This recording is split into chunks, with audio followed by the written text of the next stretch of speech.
যেই ব্যক্তি এই দোয়াটা পড়বে ওই ব্যক্তির জন্য রব্বুল আলামিন কিয়ামতের দিন জান্নাতের 8টা দরজা খুলে দিবে। এই ব্যক্তির আমলগুলো আল্লাহর কাছে এমন ভাবে কবুল হয়েছে, আল্লাহর কাছে ওই ব্যক্তি এতটাই সেরা, জান্নাতের 8টা দরজা কিয়ামতের দিন এই লোকটাকে ডাকতে থাকবে। প্রতিটা দরজা বলবে আপনি আমার দরজা দিয়ে ঢুকে জান্নাতে প্রবেশ করেন। বিশ্বনবী যদি হেদায়েত দিতে পারতেন তাহলে বিশ্বনবীর চাচা আবু তালেব নাম শুনেছেন? জন্মের আগে বাবা হারা হলেন, দাদার কাছে মানুষ হলেন, দাদাও চলে গেল, রয়ে গেল চাচা আবু তালেব। আপন বাবার চেয়ে কোনো অংশে কম করে নাই।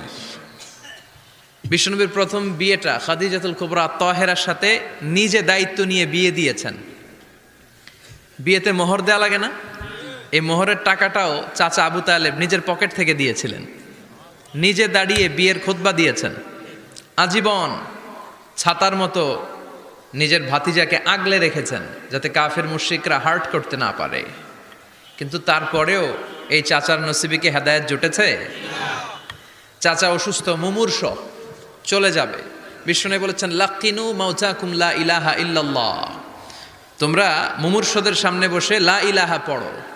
আবার বলেছেন ইকরাউ আলা মাউতাকুম সূরাতা ইয়াসিন, মুমূর্ষদের সামনে সূরা ইয়াসিন পড়ো। তো বিশ্বনবী যে তালকিল দিলেন, চাচা আপনি পড়েন না লা ইলাহা ইল্লাল্লাহ মুহাম্মাদুর রাসূলুল্লাহ। ওই দিক দিয়ে আবু জাহেল, উতবা, সাইবা এরা বলে খবরদার, আজীবন যে ধর্মের উপর ছিল ওইটার উপরই থাকো, নতুন ধর্মে যায়ও না। বিশ্বনবী বলে পড়েন লা ইলাহা, আবু জাহেল বলে পড়ো না। অবশেষে চাচা আবু তালেব বলল আলা মিল্লাতি আব্দুল মুত্তালিব, আমি আমার বাবার ধর্ম আব্দুল মুত্তালিবের শিরকি ধর্মের উপর থেকেই শেষ নিঃশ্বাস ত্যাগ করলাম। নসিবে হেদায়েত জোটে? এই পৃথিবীতে অনেক বাবা ছিল নবী, নিজের কলিজার টুকরা ছেলের হেদায়েত দিতে পারে নাই। নূহ আলাইহিস সালাম আল্লাহর নবী না? ওনার ছেলে কানাআনের হেদায়েত হয় নাই, ঠিক কি না?